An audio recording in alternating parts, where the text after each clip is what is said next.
Some basic concepts of chemistry topic la irundhu 27th sum பண்ணலாம் பாருங்க. Convert the following into the basic units னு சொல்லியிருக்காங்க. இங்க பாருங்க இது பிகோமீட்டர்ல கொடுத்திருக்காங்க, இங்க மில்லிகிராம்ல கொடுத்திருக்காங்க. நமக்கு ஃபர்ஸ்ட் என்ன தெரியணும், 1 picometre is equal to 10 power minus 12 metre அப்படின்னு தெரியணும். அடுத்து மில்லிகிராம் கொடுத்திருக்காங்க. நம்ம ஃபர்ஸ்ட் ஆஃப் ஆல் 1 மில்லிகிராம் எவ்வளவு சொல்லுங்க, 10 power minus 3 கிராம். 1 கிராம் எவ்வளோ பார்த்தீங்கன்னா 10 power minus 3 கிலோகிராம் வரும். அப்படின்னா 1 மில்லிகிராம் எழுதலாம். எப்படி எழுதலாம், 1 milligram is equal to 10 power minus 3 gram போடலாமா, போட்டுட்டு இப்போ 10 power minus 3 இன்ட்டு கிராம் பிளேஸில் 10 power minus 3 கிலோகிராம் போடுங்க. 10 power minus 3 கிலோகிராம். இப்போ இந்த 10 power minus 3 into 10 power minus 3 என்ன வரும், 10 power minus 6. So 10 power minus 6 kilogram. அதாவது 1 மில்லிகிராம் வந்து எவ்வளோ வருது, 10 power minus 6 கிலோகிராம். இது வரைக்கும் உங்களுக்கு புரிஞ்சிருச்சு. இப்போ ஃபர்ஸ்ட் ஒன்று பாருங்கள் என்ன சொல்லியிருக்காங்க. ஃபர்ஸ்ட் ஒன் 28.7 பிகோமீட்டர் சொல்லியிருக்காங்க. அப்போ 28.7 இன்ட்டு பிகோமீட்டர், ஒரு பிகோமீட்டர் எவ்வளோ, 10 power minus 12 metre. So 10 power minus 12 metre போட்டுக்குங்கப்பா.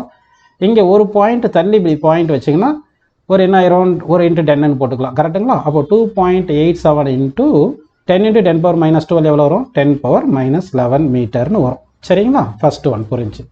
இப்போ செகண்ட் ஒன், இப்போ செகண்ட் ஒன் பாருங்க என்ன சொல்லியிருக்காங்க, 15.15 சரிங்களா, 15.15 பிகோமீட்டர் சொல்லியிருக்காங்க.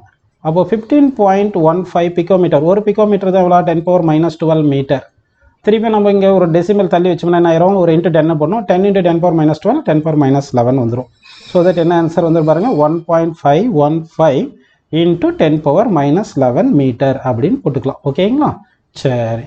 இப்போ தேர்ட் ஒன் பண்ணலாம் பாருங்கள். இப்போ தேர்ட் என்ன சொல்லியிருக்காங்க பாருங்கள், தேர்ட் வந்து 25365 மில்லிகிராம் சொல்லியிருக்காங்க, கரெக்டுங்களா. அப்போ 25365, 1 மில்லிகிராம் தான் 10 power minus 6 kilogram. So 10 power minus 6 kilogram. இப்போ என்ன பண்ணலாங்க, இது 1 2 3 4 நம்பர் தள்ளி பாயிண்ட் வைக்கலாம். அப்படி வச்சிங்கன்னா என்ன வரும்னு சொல்லுங்கள், 2.5365 into 10 power 4 into 10 power minus 6 kilogram, கரெக்டுங்களா. அதாவது 4 நம்பர் தள்ளி வச்சதுனால டாட்டை 10 power 4 போட்டோம். அப்போ 10 power 4ம் 10 power minus 6 மல்டிப்ளை பண்ண என்ன வரும், 10 power minus 2 வரும் இல்லைங்களா. ஸோ இப்போ ஆன்சர் என்ன பாருங்கள், 2.5365 into 10 power minus 2 kilogram is the correct answer.